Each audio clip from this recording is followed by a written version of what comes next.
ఏపీలో సైబర్ నేరగాళ్లు పంజా విసిరారు. ఈసారి పోలీస్ అధికారులను టార్గెట్ చేశారు. ఈ సైబర్ నేరగాళ్లు లిక్కర్ స్కామ్ కేసులో సిట్ అధికారి ఏఎస్పీ శ్రీనివాస్ ఆయన ఫోన్ని హ్యాక్ చేశారు.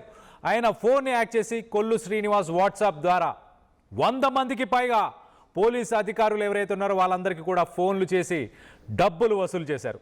సైబర్ నేరగాళ్ల వలలో ఇటు మాజీ డీజీపీలు ఉన్నారు, బడా బడా వ్యాపారవేత్తలు, ఇతర రాష్ట్రాల్లో పనిచేస్తున్న తెలుగు ఐపీఎస్ ఆఫీసర్లు, వీళ్ళందరినీ టార్గెట్ చేశారు.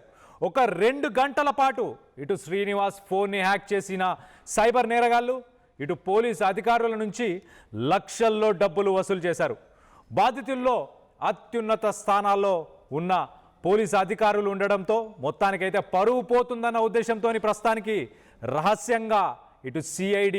రహస్యంగా సిఐడి విచారణ చేస్తున్నట్టు తెలుస్తుంది. మొత్తం మీద ఇటు పోలీసు అధికారులని, ఏపీలో ఉన్న ఐపీఎస్ అధికారులు, మాజీ డిఐజీలు, డీజీపీలు, అత్యున్నత స్థానంలో ఉన్న పోలీస్ అధికారులతో పాటు కొంతమంది బడా వ్యాపారవేత్తలు, వీళ్ళందరినీ టార్గెట్ చేశారు.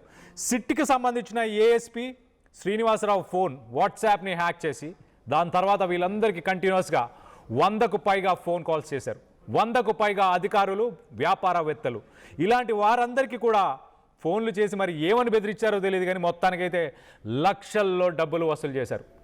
తెలుగు రాష్ట్రాలకు సంబంధించిన ఐపీఎస్లు ఎవరైతే వేరే రాష్ట్రాలలో పనిచేస్తున్నారో వాళ్ళకు కూడా కాల్ చేశారు. వాళ్ళ దగ్గర నుంచి కూడా డబ్బులు వసూలు చేశారు. మొత్తానికైతే ఈ విషయం బయటికి తెలిస్తే పరువు పోతుందన్న ఉద్దేశంతో రహస్యంగా ప్రస్తుతానికి విచారణ చేస్తున్నారు. ఇది RTV ఎక్స్క్లూజివ్గా వచ్చిన ఇన్ఫర్మేషన్.